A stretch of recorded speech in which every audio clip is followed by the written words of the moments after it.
1. I worked at this after-school care place. It was always held at the back of the elementary schools in my area, and I would change sites pretty regularly.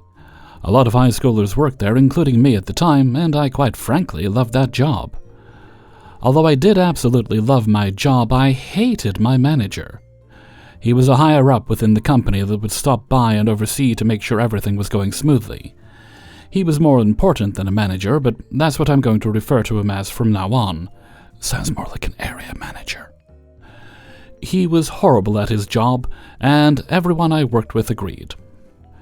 For example, there were plenty of times someone should have been fired, and he was too chicken to do it. Like a co-worker who had showed up drunk to work, one that harassed me and multiple other women we worked with who was reported by multiple of us, and one that would literally disappear for hours during her work hours. The real problem, however, came shortly before he fired me. Didn't know he knew how to do that. Yeah, they always find their spine at the worst time, these people. Because I missed my shift. I had just left school, and I was going to get into the car. I accidentally closed the door on my fingers. Oh, Jesus, like the middle of my fingers, and it was so hard I broke 2 of them and had to rush to the hospital. On the way, I shot him a quick text that my friend sent who drove me, because I was crying too hard to call him. Now, in the contract I signed when I got the job, a no-call, no-show resulted in being fired, unless it was a medical emergency. A text would also count as a call.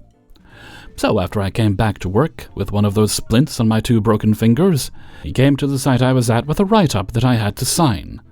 I asked him why, because I told him before my shift had even started.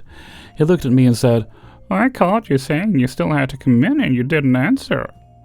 But I had no service in the ER, so I never got it. I told him there's no way he expected me to come in with 2 broken fingers, and he told me it wasn't his problem. Oh, little boy is about to be. So he fired me, but told me I was still expected to show up for my final 2 shifts of the week, which he had done 20 minutes before the first shift, and I was so in shock. I went. On my second, a different higher-up stopped by that I had never met, just to check in. She came over and introduced herself, holding out her hand. When I told her my name, she retracted her hand and walked away without another word. After my shift, a coworker called me and let me know that my manager had called every single coworker of mine and told them that if I showed up again to call the police because I wasn't supposed to be there for my last 2 shifts. I was in shock. He had told me to go to them. There was even an HR person sitting in our meeting that could confirm this, so I went to HR. I had a meeting with the head of the department and the woman who was there when I got fired. I told them about the coworker who had harassed me. The write-up didn't make sense, and the HR person confirmed he had told me to show up for my shifts. And you're probably wondering where I got my revenge? He got fired because of me. They went to my other coworkers, who confirmed my story, and they fired him. I learned this a few months after the whole debacle when talking to a school friend of mine. Her mom works in the school district and confirmed to me that he had been fired because of me. To this day, whenever I remember it, I smile. Do I feel sort of bad? Yes. But when I tell you my story doesn't even include half of what this manager did and didn't do, you'd understand why I feel so happy. Although this may not be deemed petty, I think it is because I had an attitude of if I'm going down, he's coming down with me. And that's the only reason I went to HR. 2. When I went off to college, my freshman year roommate was that guy everyone tells horror stories about. The story took place after I had already put up with a lot of misery from him, but before he really ticked me off. Just to be fair to everyone, this was quite a while ago. I'm not going to give an exact date, but here are the "say how old are you" without saying how old you are clues. AOL was carpet bombing everyone's mailbox with CD-ROMs, trying to get you to use their services. Digital cameras existed, mystic sorcery, but even the cheapest ones were pretty expensive. And we were all some shade of poor college student, so we were using film cameras, usually of the disposable variety. This will be relevant later. Anyhow, I was in a double occupancy room on a floor with about 16 such rooms. Other than my roommate and one or two others, the other 35-ish people on my floor of our dorm were great. People were friendly, planned social events large and small together, and were generally pleasant to be around. Rumi, as he shall henceforth be known, wanted to be the bad boy. But I'm the bad boy. How dare you? He was obsessed with the movie Fight Club. He started a fight club. He drank underage and smoked in our room. He played loud music in the room while I was sleeping. He steals stuff from others, and he was just generally an annoyance for the rest of us. Anyhow, after returning from a trip, I had left a disposable camera with a couple of shots sitting on my desk, wound and ready to take a picture at a moment's notice. When I came back from classes that day, I was putting it away, and I realized that it was no longer wound. Someone had taken a picture.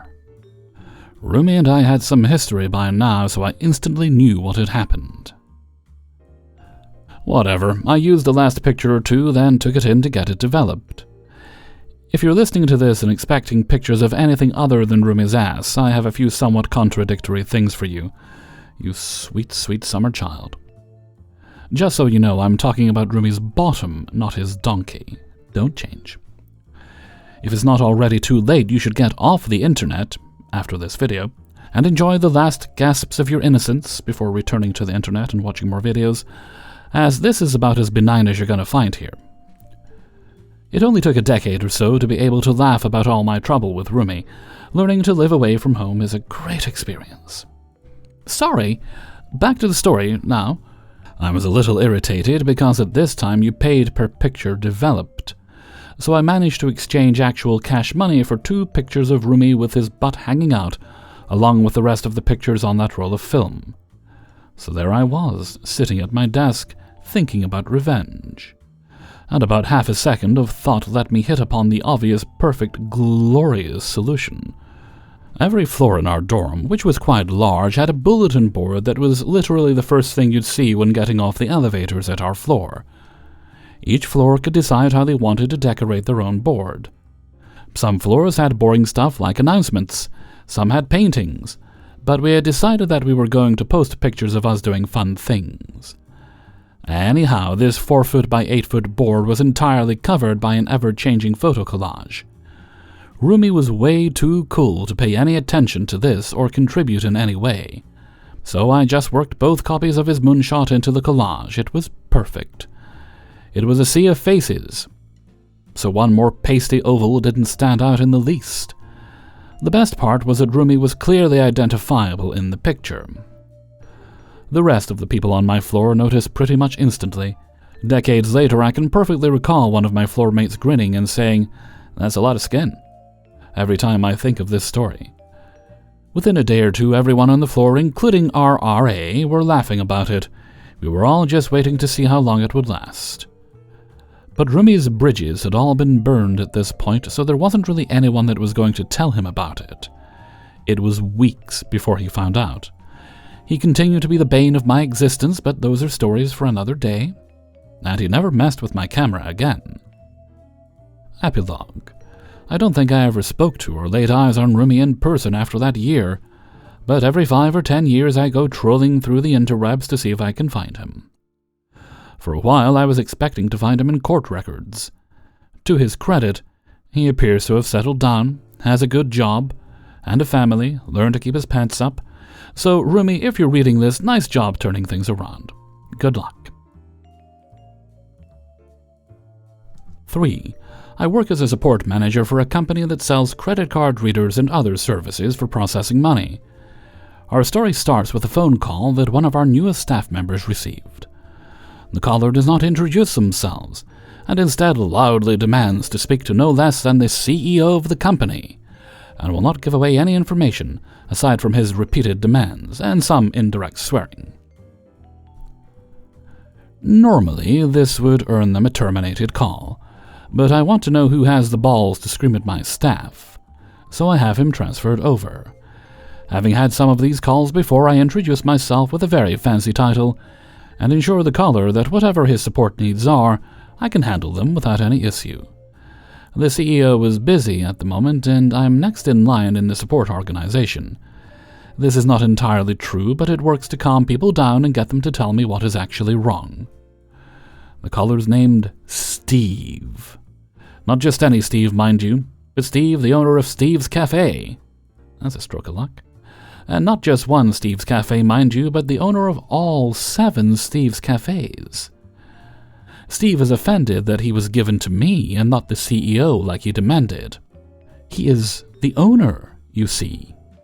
The king of his own kingdom, and needs to talk to my owner, not me. I don't own 7 cafes, and I certainly don't own my company. So I can't understand Steve's needs, and can't make the hard choices he needs made. I again assure him that I do have the position and authority to do anything he requires. I am the manager of the support department. I can make any changes he requires. I can set up new accounts or order new devices. Anything.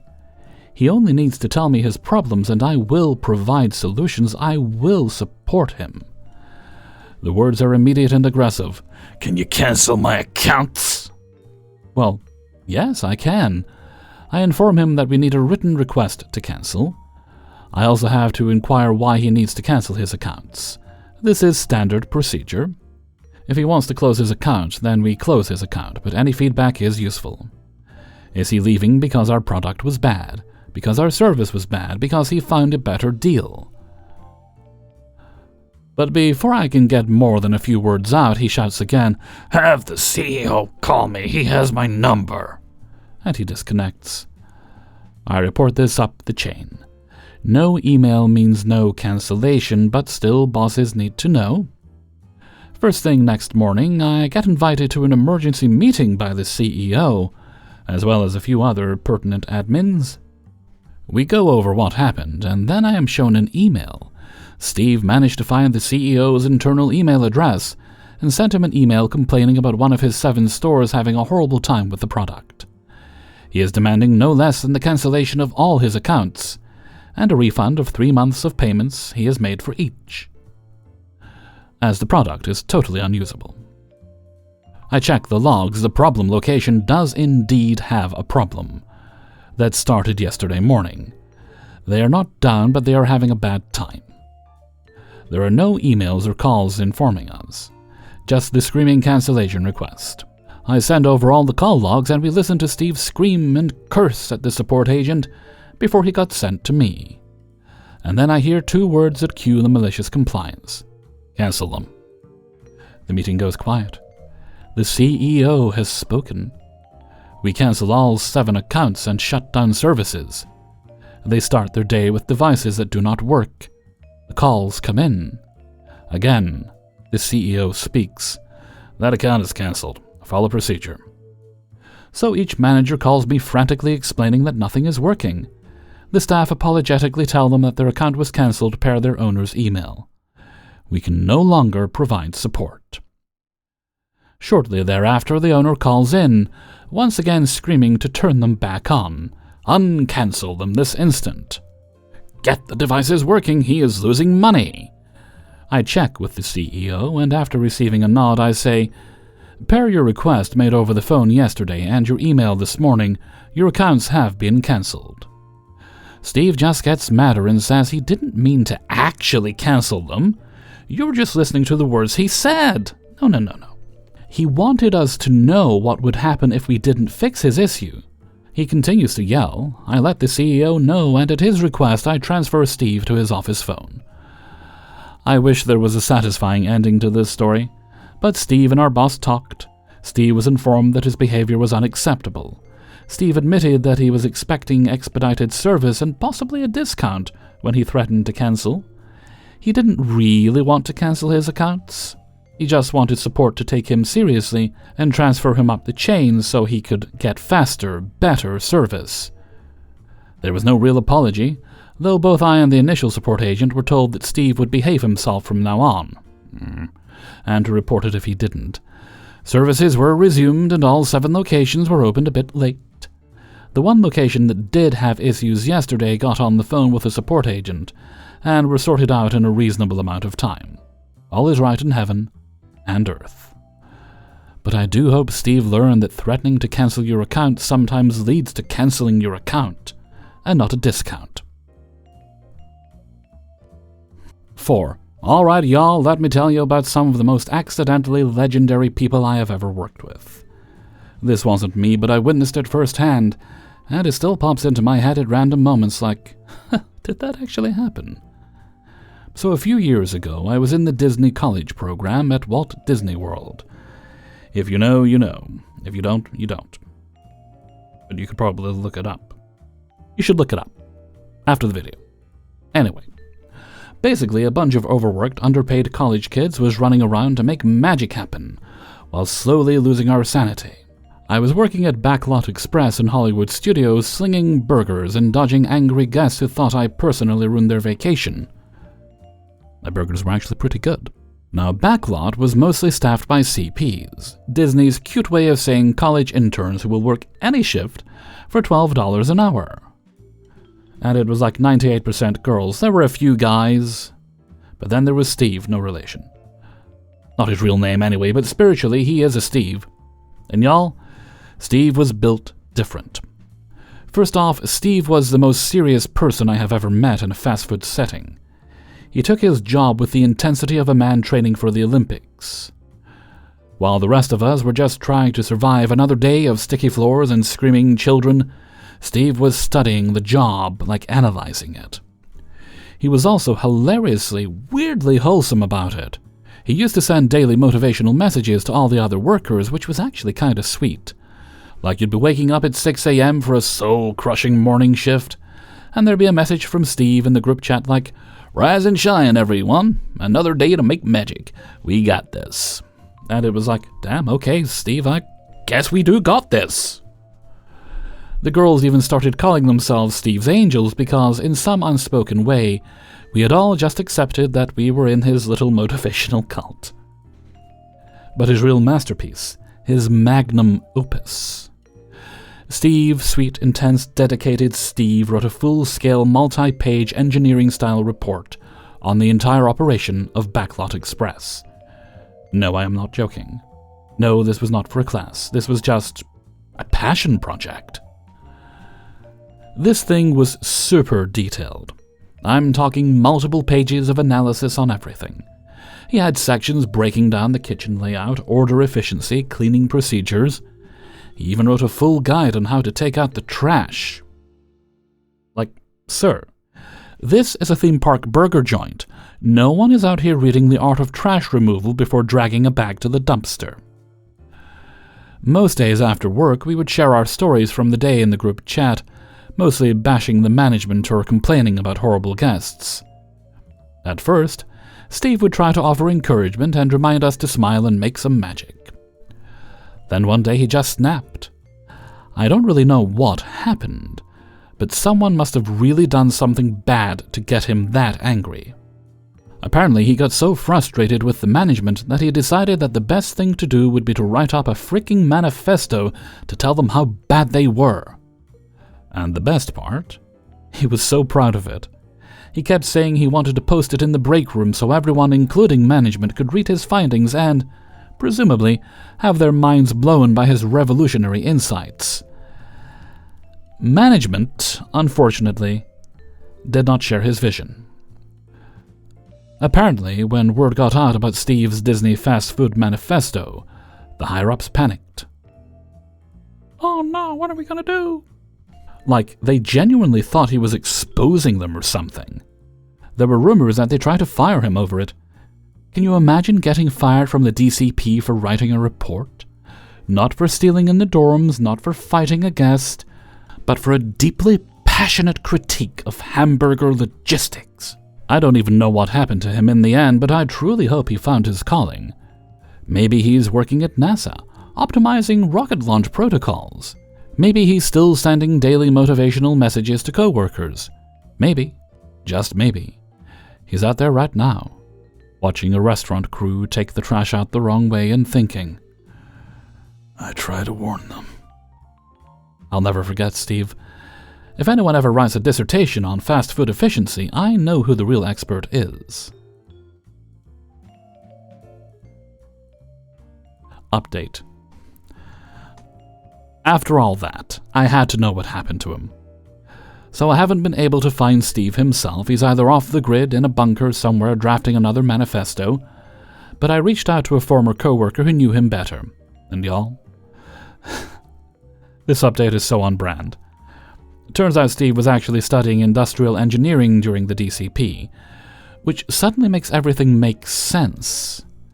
Of course, he was treating Backlot Express like a full-scale efficiency experiment, and after Disney, he actually tried to stay in the theme park industry. He worked at a couple of other parks, fully committed to a career in theme park management. Because let's be real, if anyone was destined to optimize ride queues and streamline churro distribution, it was Steve. Unfortunately, Disney and Universal both rejected him when he applied for full-time positions after graduation, which, their loss, honestly. Can you imagine how much more efficient those parks could have been? The man wrote a step-by-step guide on taking out the trash. He was ready. But this is where it gets even better.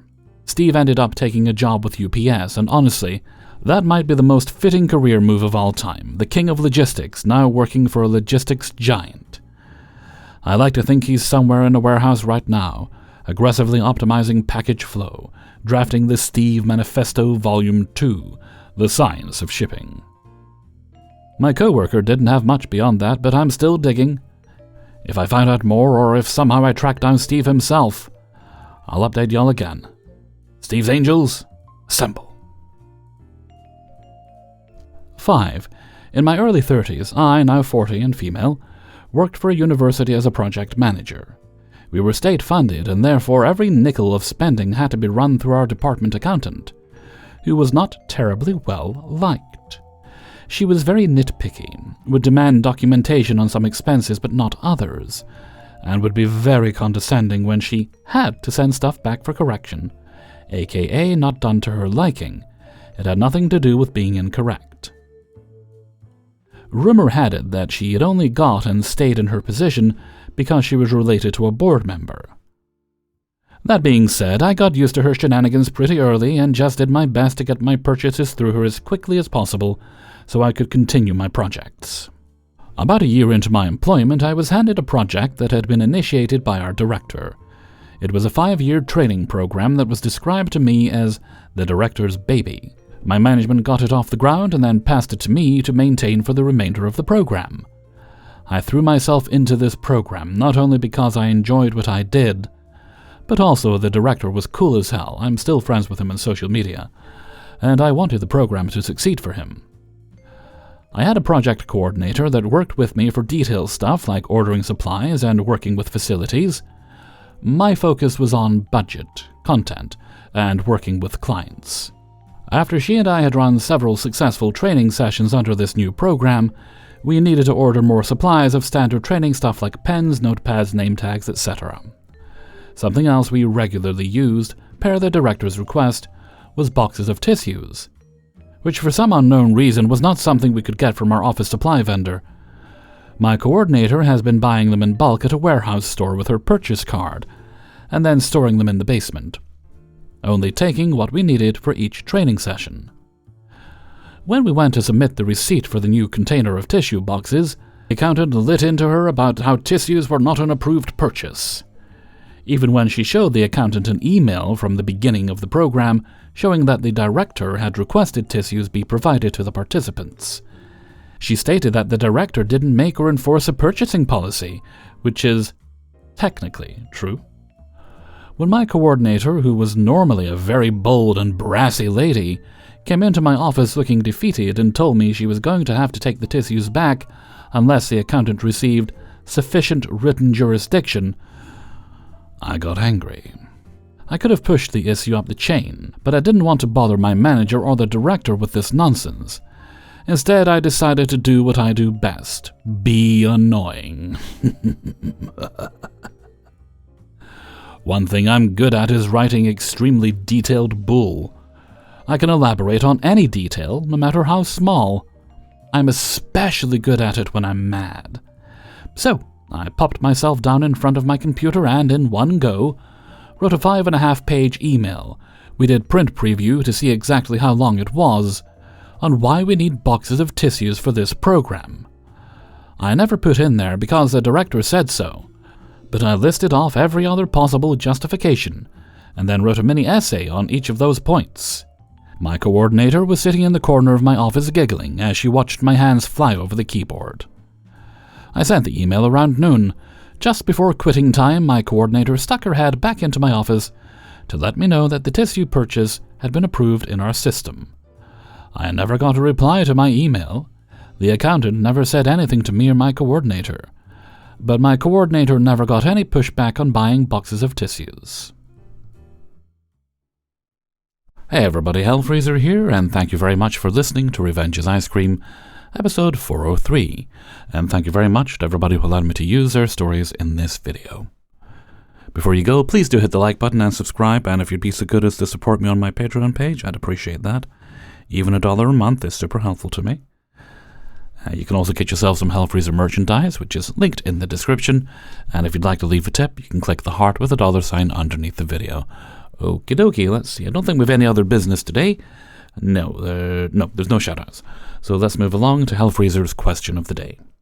And today's question is, when is the last time you walked into a store and you were like, that's a good deal? For me, it was a few days ago. I walked into my local Lidl, or Lidl, if you prefer, and I went around, got my shopping, got everything I needed, and it was like, I kind of want something else. You know that feeling you get?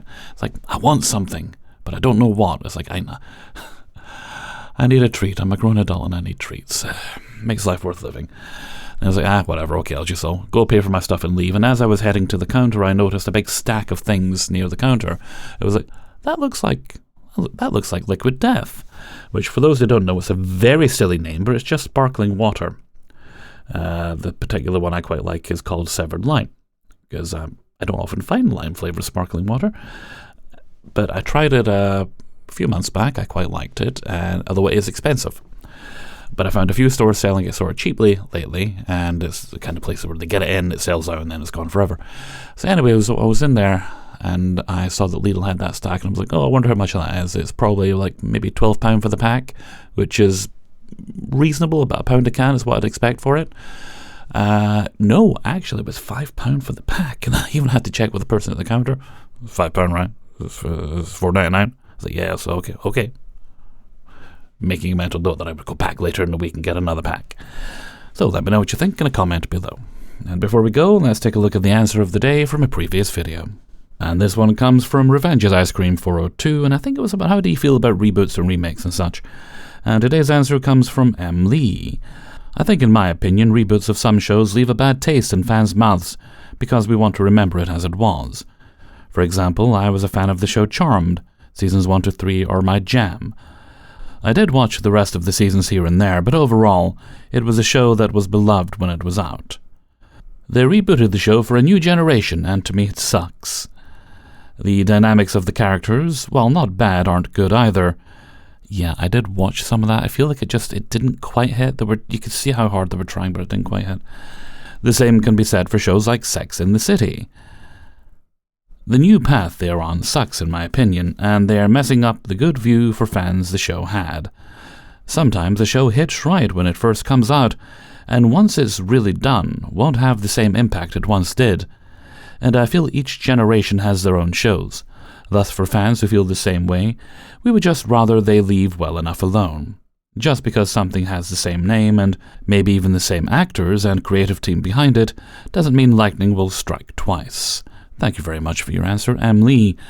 It can be, oftentimes they'll try to do a remake or a reboot and it just won't hit. Like you mentioned Charmed, and while I've not seen it, I don't think the Quantum Leap reboot quite hit the way they were hoping it would, which is unfortunate. There was kind of also the arrogance with which they assumed they would eventually get Scott Bakula when he said, nope, I wish them luck with it, but I'm not going to be involved. They did talk about it, and they're like, well, we'll keep at it. But I'm like, no, he said no, be polite. Although remakes and reboots can work, like Dexter New Blood was a nice way to reinvigorate the franchise. The Battlestar Galactica reboot of a few years back, wonderful show, is a very different feel from the original, but it stands on its own quite well. You can never really be sure until they roll the dice, take the chance. I mean, right now, for a few years now, the the creator of the show Babylon 5 has been trying to get a rebooted version off the ground. New cast, new story, so it doesn't affect the original one. The original stands on its own. And I hope they do it, because I'm very curious to see what a new group of actors would do with those characters. And the fact of the matter is, you can't really bring the original show back right now because so many people from the original show have passed away. And with that, I'm going to head off for now. So until next time, thank you very much for listening, and take very good care of yourselves.